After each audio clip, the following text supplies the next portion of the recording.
Hi. நான் இந்த video எதுக்குன்னு பார்த்தீங்கன்னா, உங்களுக்கு தான். என்னன்னு ஃபுல்லா பாருங்க. அதாவது ஒரு பொண்ணு நெனச்சா முடியாததுன்னு எதுவுமே இல்ல.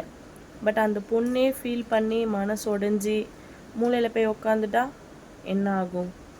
அந்த பொண்ணுக்கும் அது கஷ்டம். அவங்கள சுத்தி இருக்கவங்களுக்கும் அது ரொம்ப பெரிய கஷ்டம். என்னோட சிஸ்டர்ஸ், என் கூட பேசுறவங்க, இன்ஸ்டால நெறைய சிஸ்டர்ஸ் நெறைய பேர் கூட நான் பேசுறேன், சேட் பண்றேன் பிரெக்னன்சி ரிலேட்டடா. பிரெக்னென்ட்டா இருக்கவங்க அந்த மாரி நெறைய விஷயம் இருக்கு. ஸோ அவங்களுக்காக தான். இங்க நெறைய பேரு வந்து ரொம்ப சொல்லி ஃபீல் பண்ற ஒரு விஷயம் என்னன்னு பார்த்தீங்கன்னா, பிசிஓடி.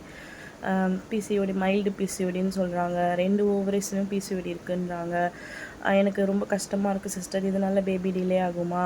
இதனால தான் எனக்கு ப்ரெக்னன்சி டிலே ஆகுதா? அப்படின்னு சொல்லிட்டு ரொம்ப ஃபீல் பண்றாங்க. அதையும் தாண்டி அவங்க ரொம்ப ஒரு ஸ்ட்ரெஸ்ஸான ஒரு மைண்ட் செட்டில் இருக்காங்க. மன உளைச்சல் அந்த மாரி இருக்காங்க. அவங்களுக்கெல்லாம் வந்து என்னோடய ஸ்டோரியை நான் சொன்ன ஒரு மோட்டிவேஷ்னலா ஒரு எப்படி சொல்கிறது, ஒரு தைரியம் கொடுக்குற மாதிரி இருக்கும் அப்படின்னா கண்டிப்பாக நான் சொல்லுவேன். நான் இப்போ அதை தான் சொல்ல போகிறேன். என் வீடியோஸ் பார்க்குறவங்க என்ன ஃபாலோ பண்ணுறவங்க எல்லாருக்கும் தெரியும் எனக்கு 2 பேபி இருக்காங்க அப்படின்னு சொல்லிட்டு. எனக்கு என் வாழ்க்கையில் பிசிஓடி வந்தது எப்போன்னு பார்த்தீங்கன்னா, என்னோடய 16 வயசுலேருந்து. அப்போ நான் ஸ்கூல் படிச்சுட்டு இருந்தேன். ஸோ அந்த டைம் எனக்கு அதை பற்றி எதுவுமே தெரியாது.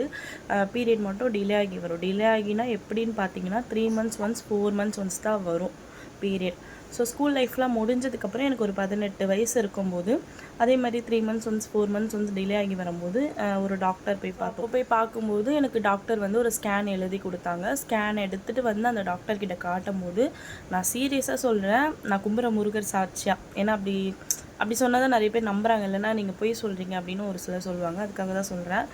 அந்த டாக்டர் அந்த ஸ்கேன் ரிப்போர்ட்டை பார்த்து அவங்க சொன்ன வார்த்தை என்னன்னு பார்த்தீங்கன்னா, உனக்கு 2 ஓவர்ஸ்லையுமே நிறைய பிசிஓடி இருக்குது, ரொம்ப குட்டி குட்டியாக நிறையவே இருக்குது.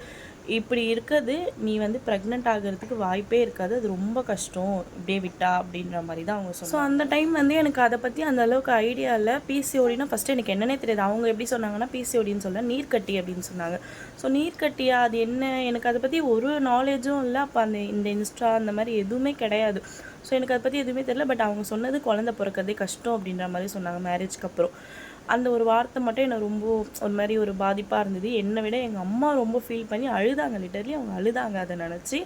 அவங்க வந்து இந்த மாதிரி ஃபுட்டு ஃபாலோ பண்ணணும், லைஃப் ஸ்டைல் அதெல்லாம் எதுவுமே அந்த டாக்டர் சொல்ல. டேப்லெட் மட்டும் கண்டிப்பாக 6 மந்த் எடுக்கணும், எடுத்துகிட்டு மறுபடியும் நம்ம ஸ்கேன் பண்ணி பார்க்கணும்னு சொல்லி 6 மந்த்க்கு டேப்லெட் எழுதி கொடுத்தாங்க.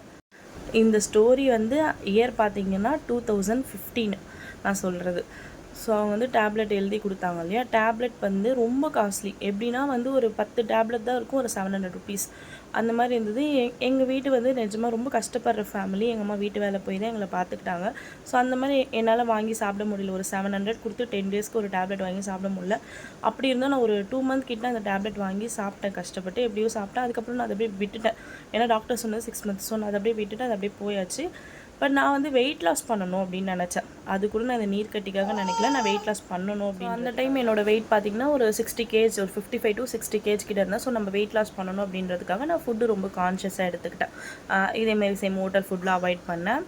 வாக்கிங் போனேன், நல்லா ஒரு ஃப்ரூட்ஸ் அந்த மாதிரி. எனக்கு ஃப்ரூட்ஸ் வாங்க கஷ்டமாக இருந்தாலும் அட்லீஸ்ட் ஒரு நாளைக்கு ஒரு ஃப்ரூட்டாக வாங்க. ஒரு ஆப்பிள் ஒரு நாள் வாங்குவேன், அந்த மாதிரி கொய்யாப்பழம் ஒரு நாள் வாங்குவேன். அந்த மாதிரி ஒரு ஃப்ரூட்டாக வாங்கி அந்த மாதிரி தான் நான் சாப்பிட்டுட்டு இருந்தேன். அப்போது அது வந்து சீரியஸாக சொல்கிறேன், இந்த நீர்க்கட்டிக்காக இப்படிலாம் இருக்கணும்னு எனக்கு தெரியவும் தெரியாது, எனக்கு யாரும் சொல்லலை. நான் வெயிட் லாஸ் பண்ணணும் அப்படின்ற ஒரே ரீசனுக்காக தான் இருந்தேன். பட் நான் இருந்தது எனக்கு வந்து பலன் கொடுத்துச்சு.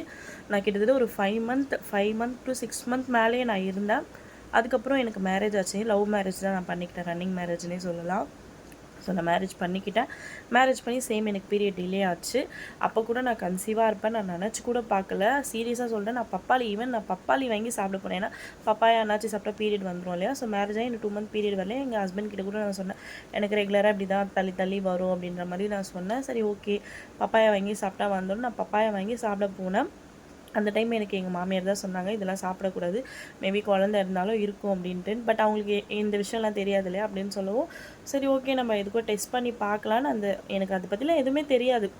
இப்படி தான் பார்க்கணும் அப்படின்னு சொன்னாங்க. நான் டெஸ்ட் பண்ணி பார்த்தேன், 2 கோடு வந்தது. பார்த்தா நான் ப்ரெக்னென்ட்டாக. ஆஃப்டர் பேபி எனக்கு அந்த நீர் கட்டி என்னை விட்டு போகலை. அதுக்கப்புறம் மறுபடியும் வந்துடுச்சு. ஏன்னா நான் ஃபுட்டெல்லாம் ஃபாலோ பண்ணுறது விட்டுட்டேன். நான் மறுபடியும் பழைய மாதிரி எல்லாமே சாப்பிட ஆரம்பிச்சிட்டேன். ஹோட்டல் ஃபுட் அது இதுன்னு சாப்பிட ஆரம்பிச்சிட்டேன். என்னோடய ஃபுட்டில் கான்ஷியஸாக இல்லை. அந்த நீர் கட்டியும் என்னை விட்டு போகலை. ஸோ உங்களுக்கே தெரியும் என்னோடய செகண்ட் ப்ரெக்னன்சி எவ்வளோ ஒரு இதுவாச்சு. கிட்டத்தட்ட என் பையனுக்கு 4 வயசு இருக்கும் போதுலேருந்தே நான் செகண்ட் ப்ரெக்னன்சி ட்ரை பண்ணேன். அவனுக்கு 9 வயசு ஆகிற வரைக்கும் எனக்கு பேபி நிற்கவே இல்லை.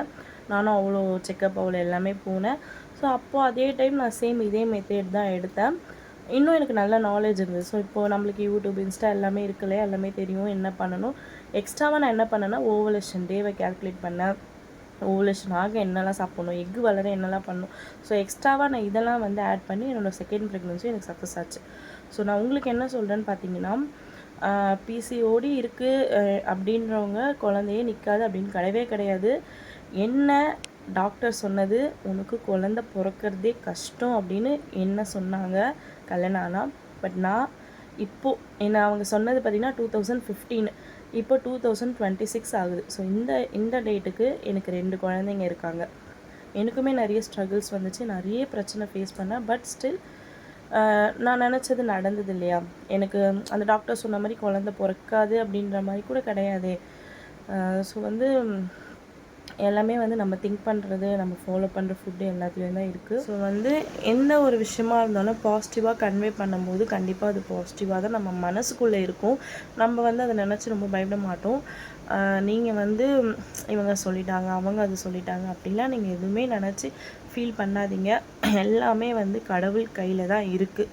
கடவுள் ஒரு விஷயத்தை தரணும்னு நினச்சாங்கன்னா அதை தடுக்க யாராலையுமே முடியாது. ஒரு சிலர் நினைக்கலாம், என்ன இது வாழ்க்கை, சும்மா வந்து காய்கறியும் பழங்களும் சாப்பிட்டு தான் இருக்கணுமா, நம்ம நினச்சப்ப என்ஜாய் பண்ணக்கூடாது, நினச்சப்ப சாப்பிடக்கூடாது அப்படின்னு சொல்லிட்டு. நான் என்ன சொல்கிறேன்னா, எப்போயாவது ஒரு டைம் கொஞ்சமாக சாப்பிட்றது தப்பு கிடையாது, கண்டிப்பாக சாப்பிடலாம். பட் நம்ம ஒரு ஹெல்த்தியான லைஃப் ஸ்டைல் இருக்கும் அப்படின்னா, நீங்கள் இவ்வளோ நாள் சாப்பிட்டது வேஸ்ட்டாக போயிடும் இல்லையா. நீங்கள் இவ்வளோ நாள் ஃப்ரூட்ஸ்க்கு செலவு பண்ணியிருப்பீங்க, நட்ஸுக்கு செலவு பண்ணியிருப்பீங்க, எவ்வளோ காசு செலவு பண்ணியிருப்பீங்க. ஸோ அதெல்லாம் வந்து அந்த ஒரு வாட்டி நீங்கள் சாப்பிட்ற அந்த ஹோட்டல் ஃபுட்டு, இந்த ஜங்க் ஃபுட்டில் எல்லாமே ஸ்பாயில் ஆகிடும். ஸோ அதுக்கு தான் நான் சொல்கிறேன், வேறு எதுவும் இல்லை. நீங்கள் உங்களோட கோலை நீங்கள் அச்சீவ் பண்ணதுக்கப்புறம் நீங்கள் அதுக்கப்புறம் என்ன வேணால் சாப்பிட்லாம் இல்லையா, ஜாலியாக என்ஜாய் பண்ணலாம். ஈவன் உங்கள் லிட்டில் மிராக்கிள் கூட நீங்கள் சேர்ந்து என்ஜாய் பண்ணலாம். ஸோ வந்து உங்களால் முடியும். கண்டிப்பாக வந்து